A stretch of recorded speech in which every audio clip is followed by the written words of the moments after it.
Jeffrey here.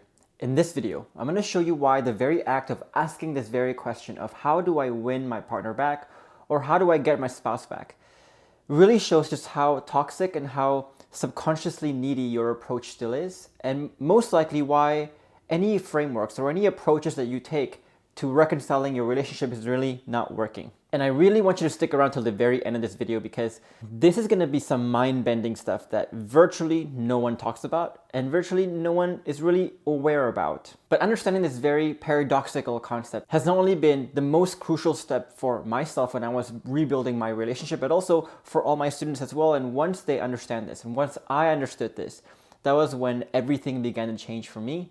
And the outcome started to come and my actions became a lot more genuine, a lot more trustworthy, and a lot more powerful as well. And if you're new to this channel, my name is Jeffrey and I help men in long-term relationships or in marriages with the right skills and with the right mindsets to be able to design a thriving relationship. So if you want more content on this very topic, then I want you to subscribe to this channel and click the bell button as well to be notified when I post new videos every single week. Now, before we begin this video, I want to let you know that the registration for the masterclass on the 5 proven steps to rebuilding your relationship is still open. So if you want to join that masterclass, be sure to stick around to the very end of this video for the announcement on that. So let's start with this video by level setting on where I think most of you are. So I think most of you have watched my videos, but also other coaches' videos as well. And you might know that when you want to reconcile your relationship, the thing you need to do is really to understand how to better yourself. So you might be taking this opportunity to learn the right frameworks, to start learning the right mindsets. Maybe you're working out, losing weight, getting fit, you're understanding how to listen better and ask better questions, understanding how to control your emotions better, and so on. But yet, despite all these changes, your partner is still telling you, I still don't really buy into your changes, I don't really trust it, and I can't really commit to this relationship again because I don't really buy your changes. Now, learning the right frameworks and learning the right mindsets is great. But that's only part of what she's looking for. There is something else deeper that is missing. And that one thing that's missing is that behind all these frameworks and behind all these changes in your mindset, you are still deep down trying to do all these things in order to get your partner back. And a lot of you may be listening to this and thinking, well, obviously, Jeff, the whole reason why I'm trying to become better and on this journey of bettering myself is to get my partner back. I mean, what else is there? Of course, I will have that desire. But I'm here to tell you that if you have even a sliver of bettering yourself for the sake of getting your partner back, even subconsciously, that's going to cheapen everything you do. That's going to taint everything you do to make it seem ingenuine and less powerful. And what you'll find is that it's going to be very, very difficult to reconcile your relationship if you have this nugget of thought in your mind. Now, at this point, this idea that I'm telling you might seem a bit crazy to you, but to fully understand this and for you to fully grasp what I mean here and what you can do about it, I want to take a short detour here into understanding what I call the false allure of unconditional love. So what is this false allure of unconditional love? And I think most of us has been conditioned by society to think that the highest form of love you can achieve is unconditional love. That if you can love each other unconditionally, and your partner can love you unconditionally, that's really the best form of love you can get. And in fact, we can go so far as to say that sometimes we even measure the quality of a relationship by how much unconditional love is being practiced in that relationship. But if you were my program and if you were me, I tell all my students that unconditional love is really the cheapest, the least genuine, and the least valuable form of love there is. And again, this might seem mind-bending to you, so I'm going to give you a few examples of what I mean when I say that unconditional love is the cheapest form of love. So I want you to imagine in the first example that someone is giving you a gift, and that someone is giving you a gift only on the condition that he or she wants to give you that gift. If he or she did not want to give you that gift, he would not give it to you. So that gift giving is conditional on the fact that there is desire. He wants to give you that gift. Now I want you to consider another example where someone is giving you that gift, but is kind of reluctant to give you that gift. He's giving you the gift, but really saying, you know what, I don't really want to give it to you. It was kind of an obligation to me, but I'm going to give it to you because you are my wife, because you are my husband, whatever it is. Now, if you look at those two examples, the first example where the person is giving you a gift out of the condition that he wants to. And if he doesn't want to, he's not going to give you that gift. That is a conditional gift giving. The second example is more unconditional, that it doesn't matter how he feels about it. It doesn't matter if he wants to or not. He's going to give it to you unconditionally anyway. What's funny is that if you look at the conditional gift, the first example, that gift would be a lot easier for you to receive. Like if I received a gift from someone and I know and I can sense that person actually wants to give me that gift, I would take it gladly.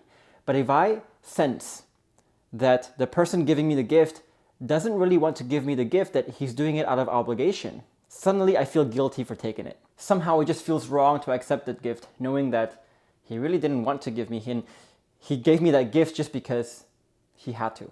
So the first example there, the first gift is more expensive, more valuable, more genuine. The second one seems ingenuine. So that's one example of how unconditional love and unconditional gestures is really not that it's all cracked up to be. That's maybe it's not as valuable as we think it is. Now I'm going to give you another example to showcase this. Imagine someone telling you, I love you. And then you ask, why do you love me? And imagine that person saying, well, I love you because of XYZ, on the condition that you are XYZ.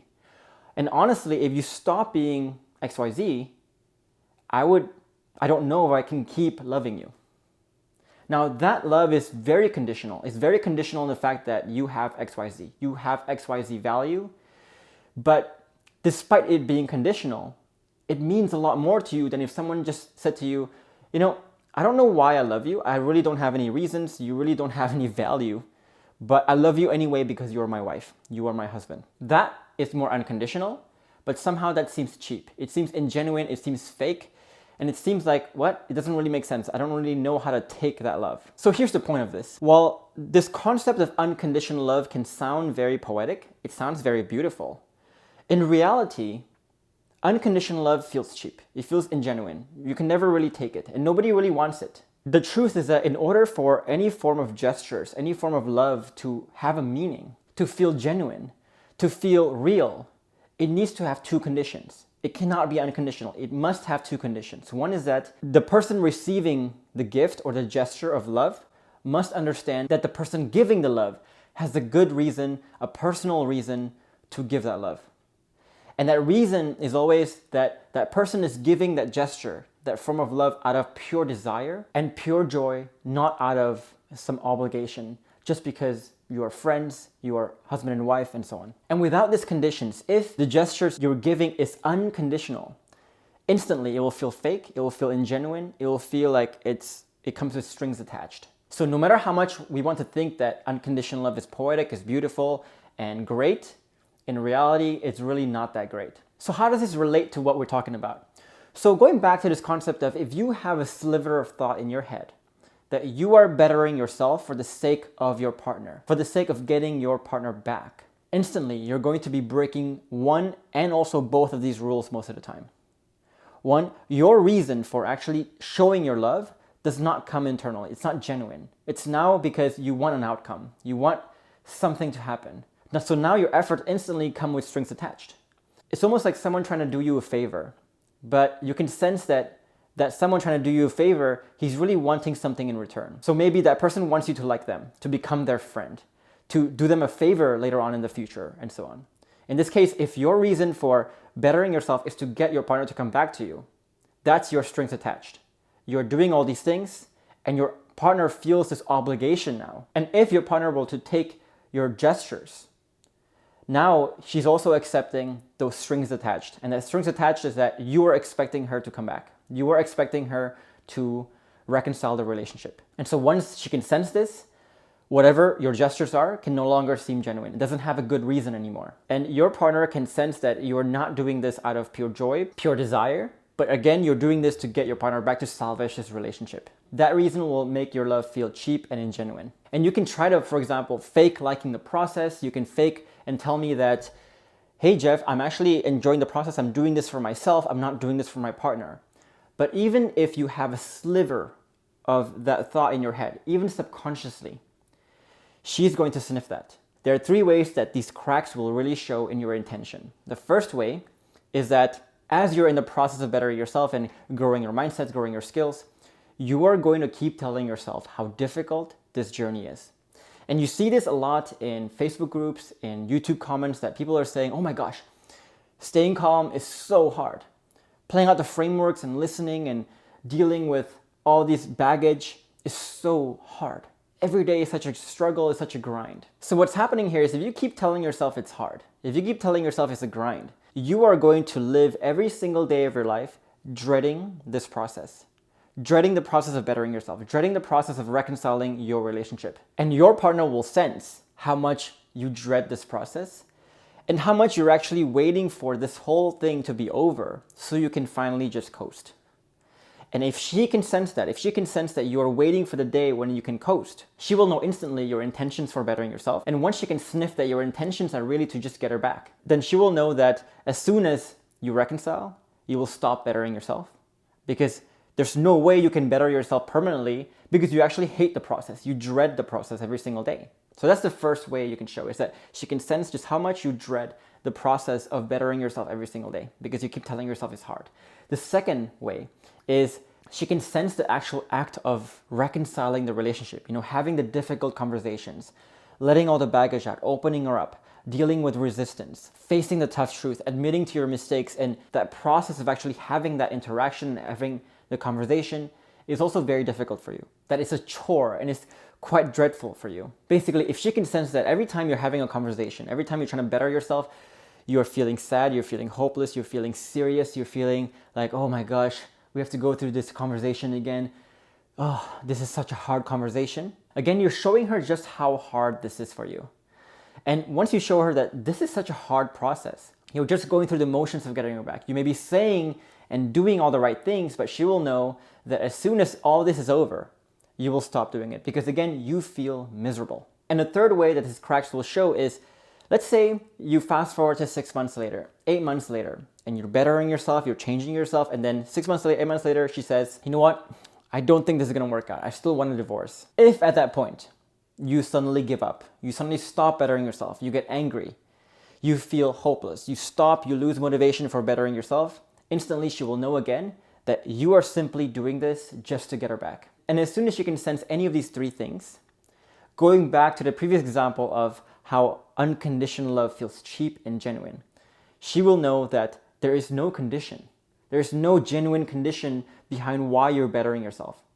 You're not bettering yourself out of pure desire, out of pure joy of bettering yourself, out of the sake of bettering yourself. You don't really have a good reason for why you're bettering yourself. You're bettering yourself because you simply want to pull her back in. That you bettering yourself comes with many, many strings attached, many, many expectations from your partner to actually reconcile the relationship. And once you can sense that, this is again like someone doing you a favor, doing you nice things, expecting something from you, expecting something in return from you with many strings attached. And at that point, you will tell yourself, you know what? If that's going to be your intention for doing me the favor, please just do me a favor and not do me that favor. And she's going to be playing out the same framework and thought in her head to say, you know what? If you are just bettering yourself because you want to obligate me to come back to you, please just don't better yourself. Just don't even bother. Instantly, your gestures will seem cheap, ingenuine, fake, and very temporary. So this is why when someone joins my program, the first thing that we learn is to actually understand the mindset shifts, to understand how to enjoy the process of bettering yourself, of learning the frameworks, of learning the mindset shifts. And only when you can reach this deep point mentally, that your actions will become a lot more genuine, a lot more powerful, and a lot more effective as well in your partner's eyes and also in your eyes as well. And I wish I can show you the how of how you can make this transformation, this shift in this one video. But the truth is we have close to 50 hours of content in the program just teaching you how to do this, how to make this mindset shifts, how to learn, and how to get to this spot. But in this video, I just want you to know and expose you to the idea that there is a deeper level of self-development that I think not a lot of people are aware of. So just to explain what this deeper level, this deeper dimension of self-development is. So we all know, for example, at the crux of everything is you need to learn the frameworks, the tactics, what to say, what to do, and how to respond to situations in your relationship. But honestly, the frameworks itself make up about 20% or even less than 20% of what it takes to rebuild your relationship.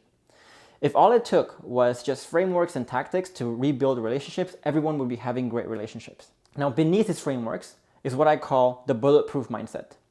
So the reason why this is important is that a lot of you may know, for example, that to reconcile a relationship, you need to be able to listen and create that safety and be able to understand your partner on a deeper level. So a lot of you may know that you should do that, but a lot of you may be struggling to actually do that day in, day out, because you are losing your emotions. You're losing control of your emotions during conversations. And once you lose control of your emotions, it's going to be very impossible for you to play out the right frameworks if you're already feeling impatient, feeling angry, feeling triggered, and so on. Now, I think most of us know these two levels of self-development, but there's a deeper level in that. There's a layer here that we call identity shifting. And that's shifting yourself, shifting your identity, changing your paradigms and the way you look at yourself so that you reach a point where you actually enjoy the process of becoming bulletproof, that you enjoy the process of learning the frameworks for itself. And this lowest dimension here is a dimension that virtually no one explores and no coaches talk about. But this is a shame, because this is one of the most crucial dimensions of self-development that you can explore. So to understand why this dimension is so important, I want to show you a quote. And if you've been following my channel for a while, you will know this quote quite well. And it's that true freedom and power is not about doing what you like and avoiding what you don't like. So I think when a lot of people think about true freedom and power in life in general, they think about a future where they have all this money, they have all these resources, and they can finally get to choose to do whatever they want and avoid doing whatever they don't want. But in our program, we see that as more of slavery. If you are stuck in your likes and dislikes, in who you are, who you're not, in what you can do, what you can't do, that's slavery. You're enslaved by your likes and dislikes. You're enslaved by who you are. In our program, the definition of true power and freedom here is about being able to become whatever you need to become, to do and accomplish and be successful at whatever you want to be successful at. So to relate this back to what we were talking about in the context of reconciling your relationship, a lot of you may understand what the right frameworks are, that you need to listen, you need to do these things to understand your partner and dig deeper and so on. And you might also understand the right process to actually bettering yourself, becoming more bulletproof, changing your mindset and so on. But if you're still using your old self to do these frameworks and the mindset stuff, you're forever going to be stuck in this position where you don't actually enjoy the process. You dread every single day of doing those things. And the reason why you dread it is that you're still using your old self. You're still using your old paradigms to see the process of rebuilding your relationship. And so you haven't learned how to actually like the process of learning the frameworks and like the process of actually rebuilding your mindset. But in our program, what we prioritize is teaching you how to become like a shapeless character, like water, into someone who can literally like whatever they want to like and dislike whatever they want to dislike, appreciate anything you want to appreciate. Once you access this deeper level, this deeper dimension of self-development, where you can actually like the process of building your mindset or building the frameworks, that's when, one, you get really good at the mindsets very fast because you actually enjoy the process of building your mindset.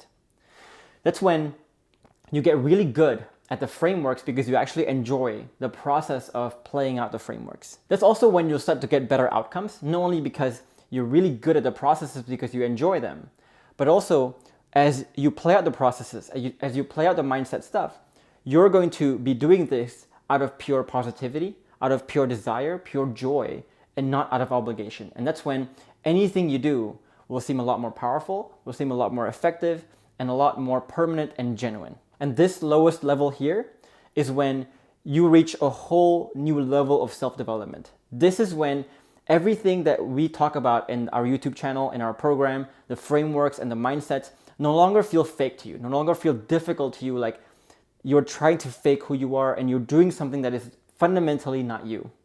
But that is when you can shift yourself, shift your identity, so that playing out the right frameworks, playing out the right mindset will become more natural to you. That is you. That is your new you. And you no longer find it like a chore, find it difficult, and find it tiring. So again, just to do a quick recap here. So you might be at a point right now where you understand the right frameworks and the right mindsets. But if it's still not having this positive effect in your relationship and helping you rebuild your relationship, what you're missing again is this deeper dimension. Are you actually enjoying the process of bettering yourself, of learning the frameworks, of having the difficult conversations, of reconciling your relationship? If you cannot genuinely say that you're enjoying the process, then that is really where the problem lies. Because if you cannot enjoy the process, your partner will always sniff and sense that you're doing this to get her back, that there are strings attached to whatever you do. And when that happens, it's going to be impossible for her to see that your intentions are actually genuine and permanent. And so if this sounds like you and you're looking for ways to actually explore how you can shift your identity to someone who can like the process of rebuilding your relationship, I want you to join the masterclass I have for you on the 5 proven steps to rebuilding your relationship from the ground up. In that masterclass, you will learn the exact same process that all my students are using right now to access these 3 levels of growth. And all of my clients right now are using the processes that we teach in the program to not only learn the frameworks, to not only learn how to become bulletproof, but actually enjoy this process and do this process for the sake of the process. And once they can access this again, that is when their efforts, whatever they do, becomes more genuine, becomes more powerful, and becomes more effective as well in getting them the outcome that they want. And at the end of this masterclass, you will have the opportunity to submit your application for the program. So if this is something that interests you, I want you to click the link above my head or also down in the comments below or in the description box below this video as well. And if you're looking for a guide that can help you lead conversations in a more effective way in your relationship, then I want you to also download the guide I have for you above my head or also down in the comments below in the description box below this video as well. And if you're looking for a community where you can ask your questions and get access to a group of people who are there to support you and give you good answers to your questions, then I want you to click the link down below this video in the description box below or in the comments box below this video as well. In the meantime, leave a comment below with your thoughts or your questions, and I would love to hear from you, and I'll try my best to respond to every comment that I get on this video. And if you found this video helpful and eye-opening, I want you to like it, subscribe to this channel for more content like this one. In the meantime, I'll leave you with these 2 other videos on more mindsets and more skills for you to design a thriving relationship for yourself. In the meantime, I will see you in the next video.